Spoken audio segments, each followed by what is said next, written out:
Thank you guys for joining this afternoon. Another in our series with the HSC Nutritional Sciences students, something that we like to partner with them each spring, certainly taking advantage of March with National Nutrition Month and carry on into April usually as well. So we have smart shopping, maximizing value and minimizing waste. We have Sally and Sophia here with us today, and so looking forward to hear what they have to share with us. Thank you, ladies, so much for joining us today. Thank you. As she said, my name is Sally and this is Sophia. We are talking about smart shopping and how to maximize your value and minimize your waste. So following today's learning experience, you will gain knowledge about how to reduce food waste, optimize your shopping purchases, and save money by making sustainable choices for your wallet and environment. So today's objectives, the first objective is to define food waste and understand its impact on your wallet and environment. The second is to implement mindful shopping strategies to reduce impulse buys. And the third is to learn how to properly store produce and effectively use leftovers. So the first question we have for you all is, if you were gifted $1,500, what would you do with it? You can just think about this, or you can put it in the chat if you'd like. But we're just going to give you a minute to think about.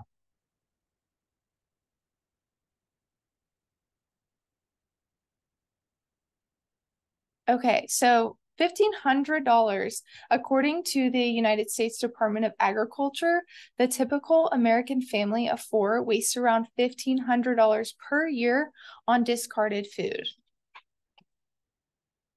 So food waste is the disposal of edible food at any stage in the food supply chain, from production and processing to distribution, retail, and consumption. So some of this is out of our control, but around 46% of food waste comes from the food industry itself. So the question is, why is food wasted? Food is wasted due to overproduction, quality standards, supply chain inefficiencies, consumer behavior, retail practices, lack of education, inadequate preservation, supply chain losses, and policy and regulations. So think about the last food item you threw away due to expiration dates, mold, or you just forgot to eat it. Now think about why you had to throw it away. Was it because you had an impulse buy, you purchased too much in bulk, or you just forgot to use your leftovers?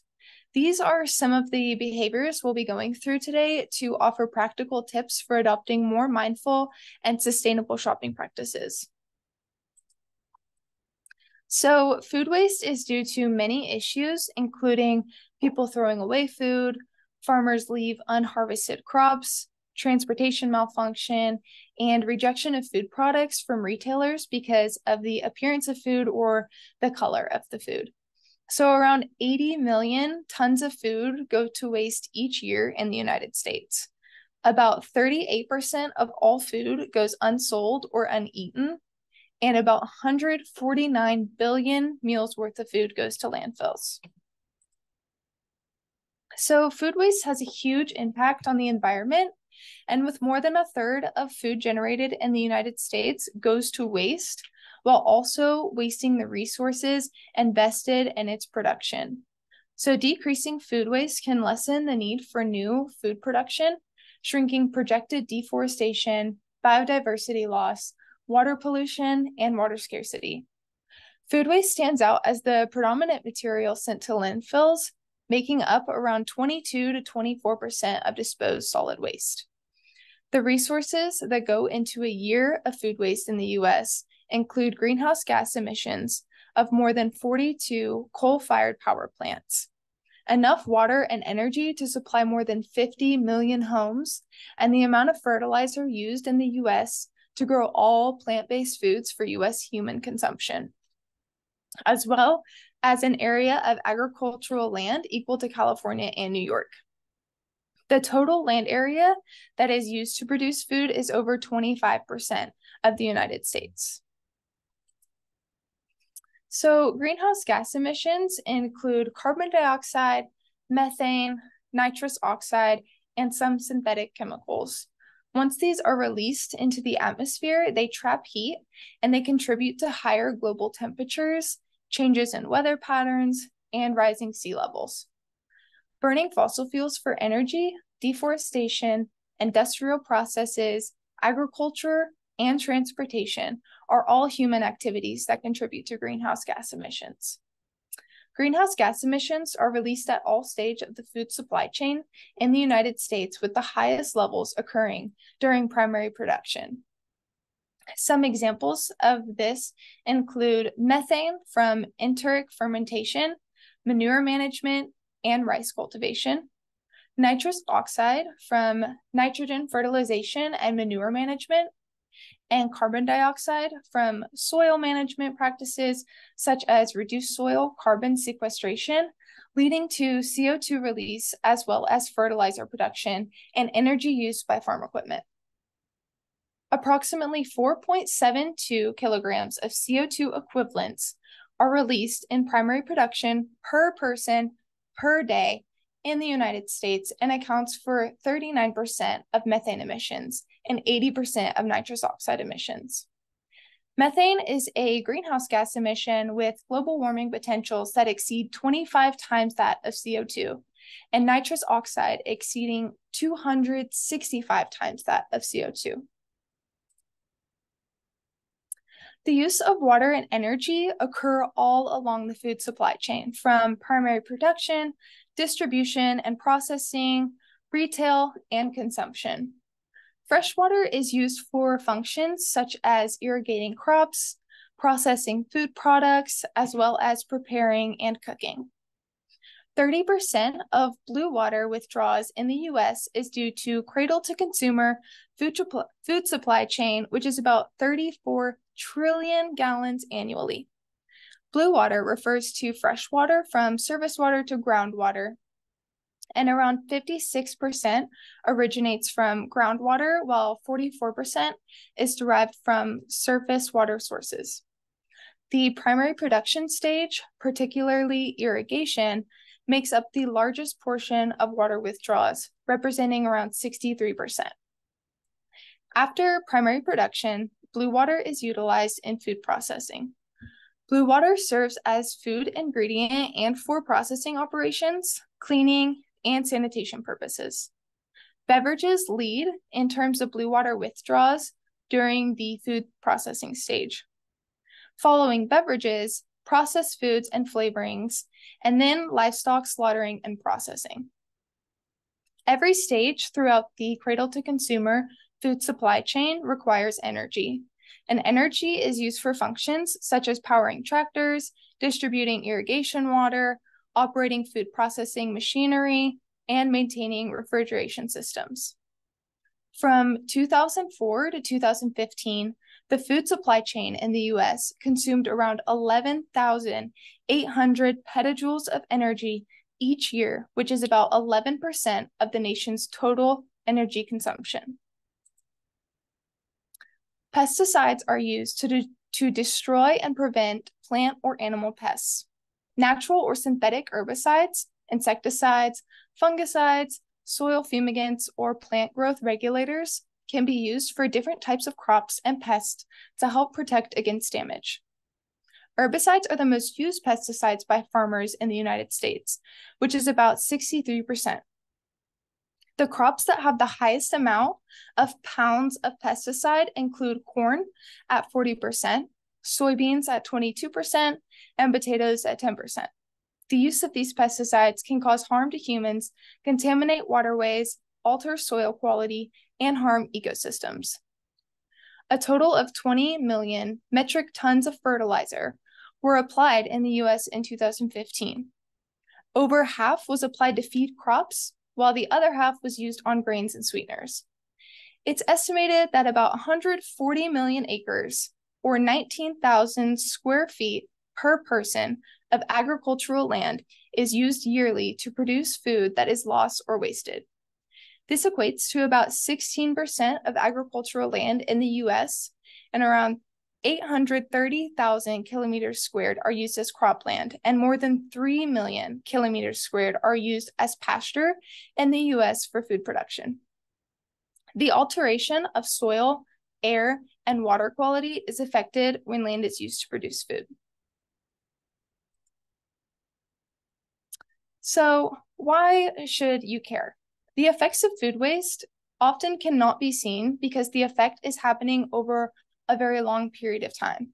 And it's our role as individuals to do our part in protecting the environment we currently live in for future generations. So the first is reducing food waste. Reducing food waste can save your family money to be spent in ways you thought about earlier in the presentation. While a large amount of food is wasted, millions of people worldwide suffer from hunger and food insecurity. Reducing food waste means more food can be redirected to those in need, addressing issues of hunger and malnutrition.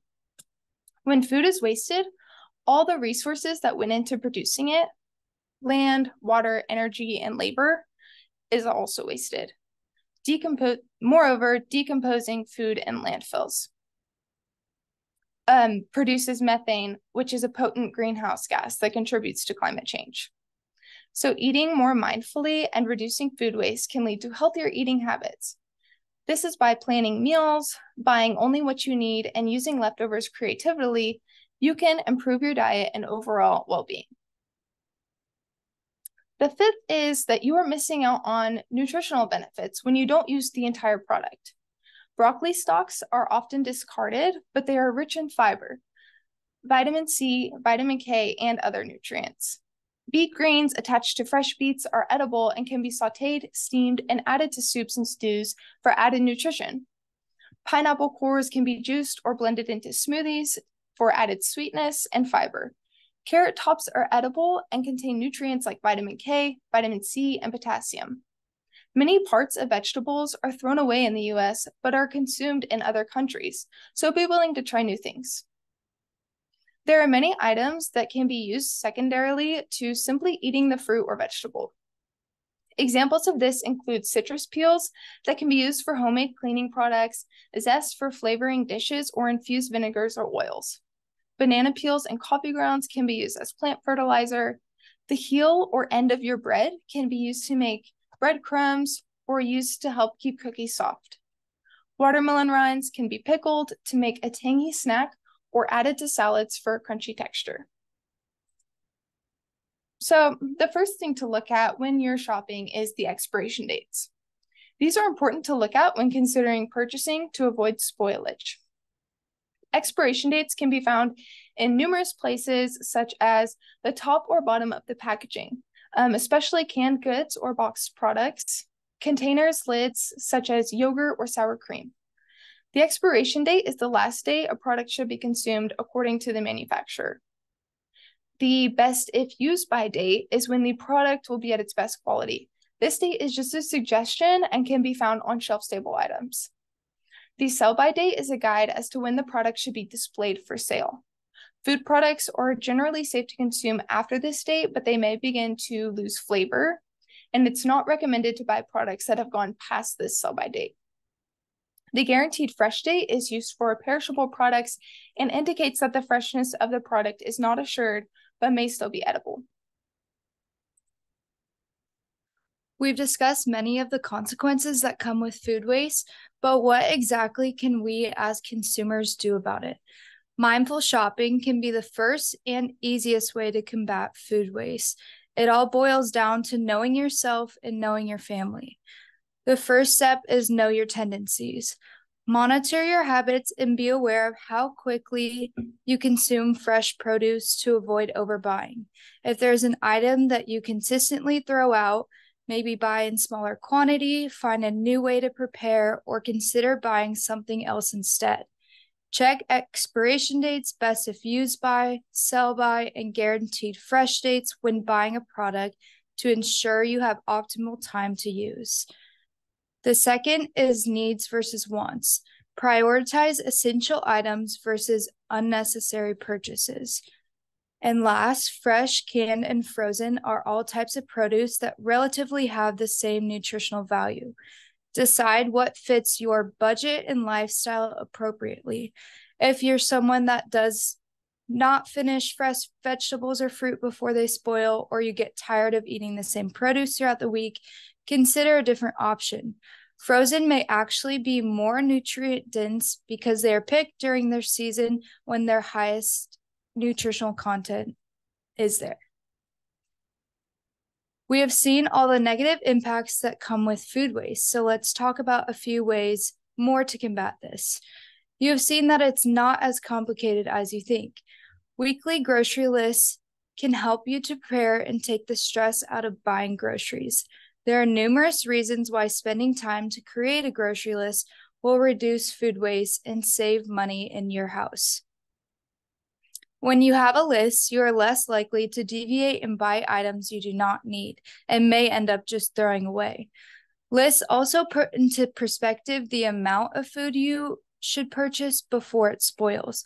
This prevents waste due to overbuying. Lists give a purpose to shopping during our busy days. They keep you from spending too much time and money at the store without forgetting to purchase something. This also prevents underpurchasing or not having enough to make it through the week before having to go shopping again. A common problem I see is that people buy ingredients without having intention behind them, so it ends up being thrown away. Grocery lists give purpose to what we plan on cooking throughout the week, rather than buying a bunch of items that don't make a meal.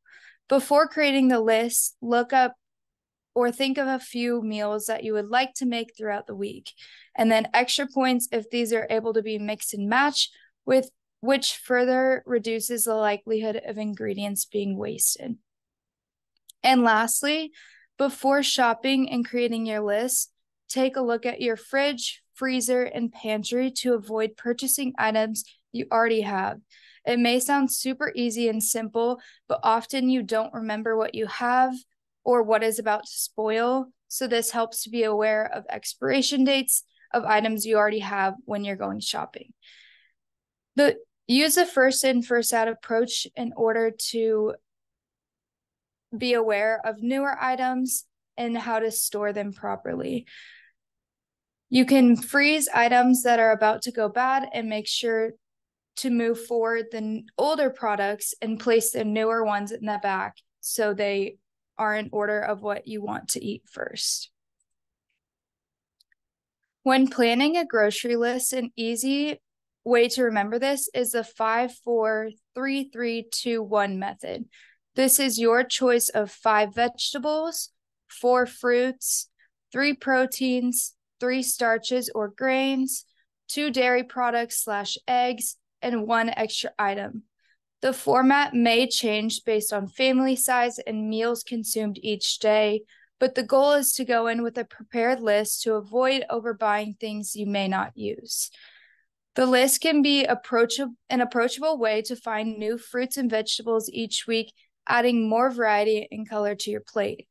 This format also allows for flexibility to purchase produce that is in season, which would be more nutritionally dense because it's picked during its peak season, it's more available, and cheaper than out-of-season counterparts. Although we can prevent food waste at the initial purchase, there are occasions where things don't go as planned. Maybe you're leaving for a road trip or you forgot about something in your fridge. What are some ways to continue reducing food waste if this seems like you?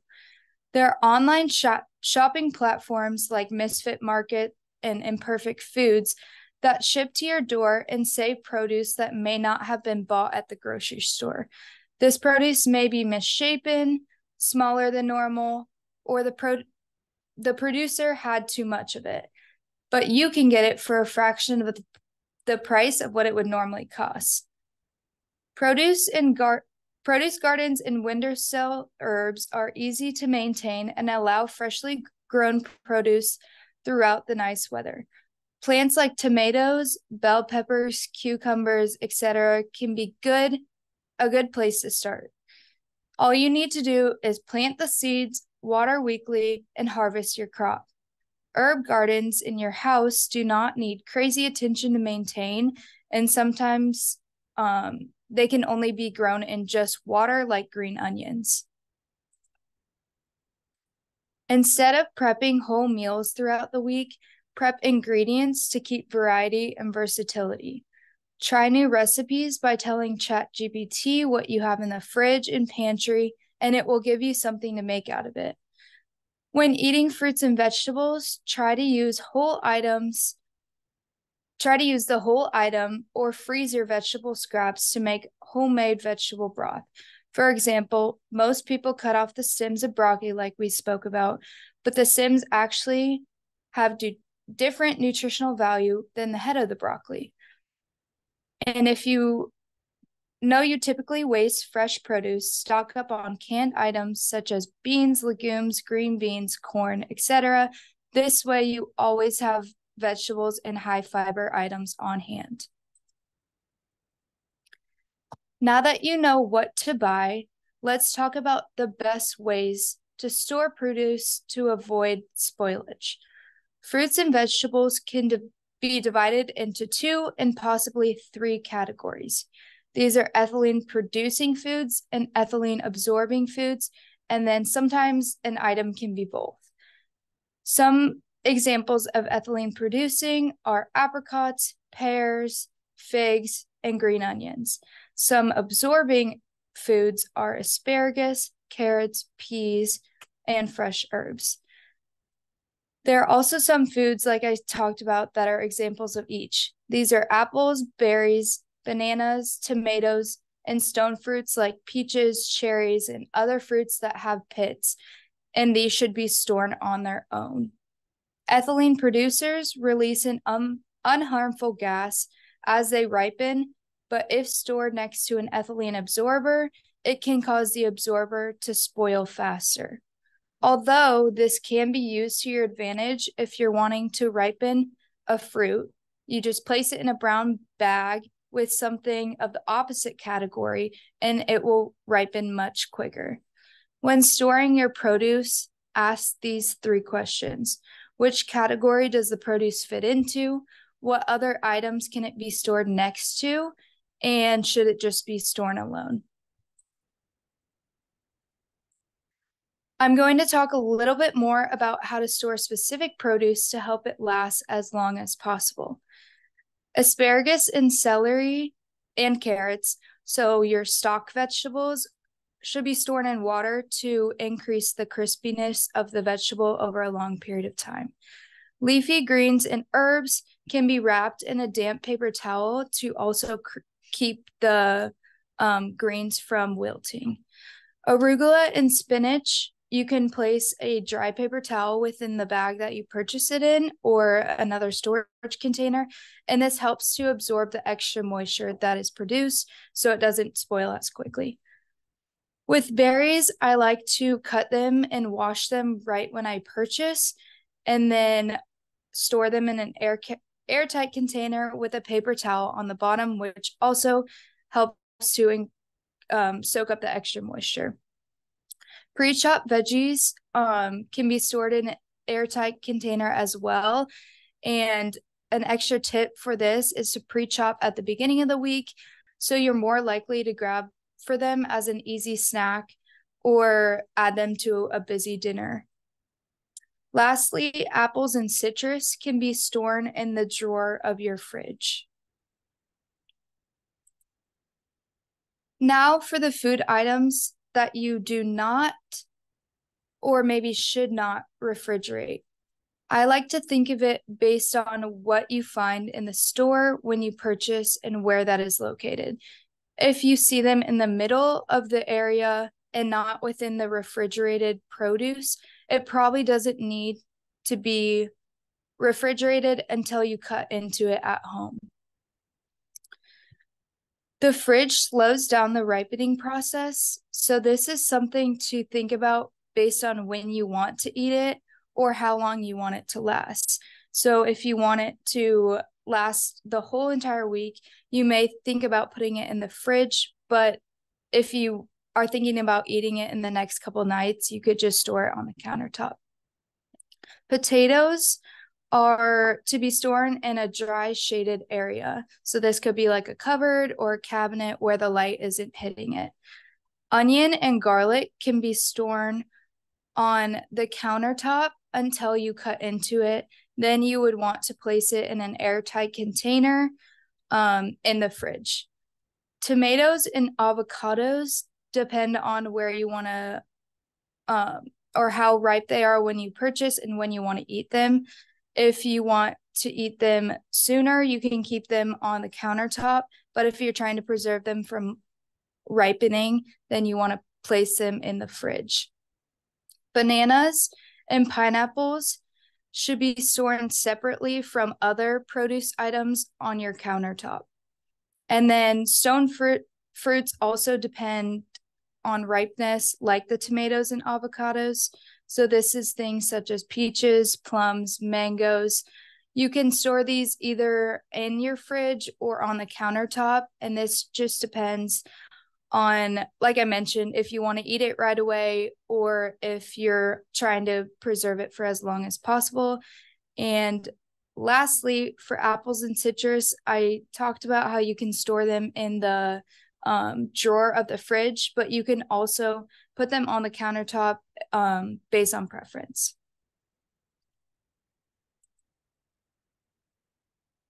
So now we have an activity for you guys. Think about what goes to waste most in your fridge at home. Identify what ingredients you would want to buy based on this that are fresh, frozen, or canned. And then we're going to have you create a shopping list out of the outline that we spoke about with the 5 vegetables, 4 fruits, 3 grains, 3 proteins, 2 dairy or egg items, and then 1 extra food item. And this can depend on how big or small your family is and how many people you're feeding. So to begin, think about what goes to waste most often. Then you're going to create a grocery list and then include what meals you would use for the ingredients. So we can think about using a product for multiple meals, so we're reducing the chance of it going to waste. So we'll give you 10 minutes. You can either write this down on a piece of paper or you can maybe type it in your phone. And if you're not the one that usually buys groceries and you don't really know, try your best, get creative, and you can also take this home and do this to apply to future weeks. So like I said, we'll give you all 10 minutes and then we can have some of you share if you're comfortable. And then we have an example for you. Oh, it didn't update. The example's not on here. Well, we can speak the example.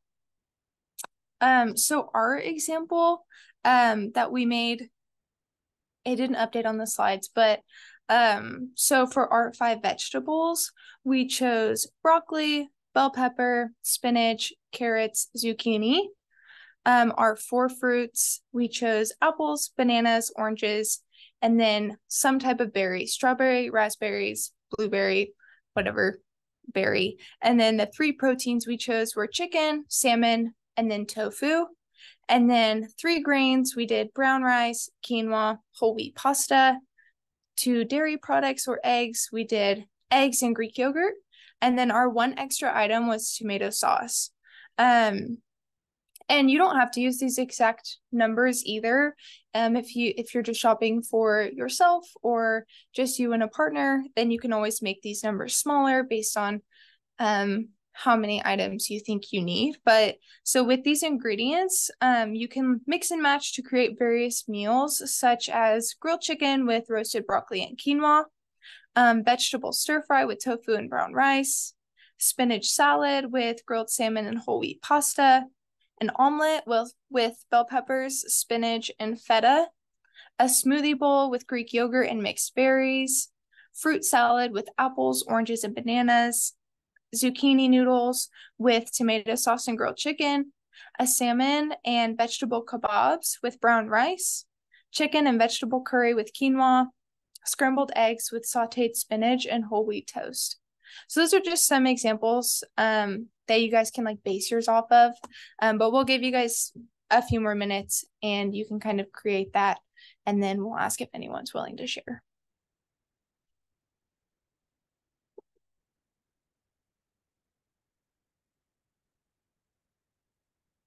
Okay, thank you guys for all participating. I see we have one in the chat, Leslie, saying her 5 vegetables would be broccoli, spinach, green beans, peas, and corn flour. Fruits like Just pineapple. Oh, 4 fruits. Oh, 4 fruits. Pineapple, apples, oranges, and plums. The proteins being beef, pork, and chicken. The starches, bread, cereal, and snack bars. And then dairy with yogurt and coffee cream. And her extra item is Crisco pan spray. So that's awesome. And those can be mixed and matched. Was anyone wanting to add to those? I see we have a couple more. Great. Thank you guys. So thank you guys so much for listening today. Does anyone have any questions for us before we head out? Yeah, and while we allow people a little bit of time to throw any questions they might have in the chat, just a quick reminder for our attendees that we'll send a follow-up email with the slides. I've had a few questions on the side, making sure that attendees will be able to have access to these. So a lot of great info. I know that even the suggestion of using ChatGPT was, someone even said, genius. Like, never thought of that. That is certainly something like a new tool that I would never even think of using either, that I'm trying to get more familiar with. So thank you so much for bringing, some of these newer ideas, kind of bringing it to light for us. A lot of thank yous coming through. And any suggestions on more shelf-stable fruit options? I know we like to use the freeze-dried strawberries. My son loves the freeze-dried strawberries, so I have to always keep those in the pantry. Do you guys have any other suggestions on more shelf-stable fruit options? Yeah, you can do any dried fruit as well. It is hard to keep fruit pretty shelf stable, but yeah, someone said craisins in the chat as well. So any of those options can be good to keep if you know that you're not going to eat those fresh fruits as often. You can also do frozen. They stay like, they're not as shelf stable, but they stay for a long time, I find. So frozen fruits or like canned fruits, or the little cups of fruits, and just make sure that they're relatively lower in sugar and maybe not as high in the added sugar. Absolutely great suggestions there. Yeah, sometimes I'll do like the berries, the frozen berries, that mix, because I know that maybe I won't get through them quick enough if I buy the fresh ones. So frozen can be a great option. I know probably in years past, some of us have probably shied away from canned fruits and vegetables, because at one point we're told, oh, that's not a good way to go, always buy fresh. So I really appreciate you guys bring the attention that it is okay if we need to also supplement with canned and frozen and some of those items to help with this, but it also is always very helpful to check those labels as well. Any other questions today? Well, we just have one follow-up question that you can answer with always, sometimes, rarely, or never. So after today's presentation, how likely are you to implement a new way to reduce food waste? And you can just quickly answer in the chat if you'd like.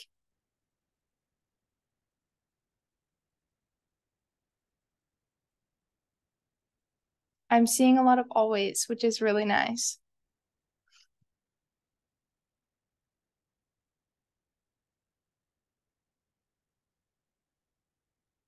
Perfect. Well, thank you guys so much. Y'all have a good rest of your day. We appreciate it.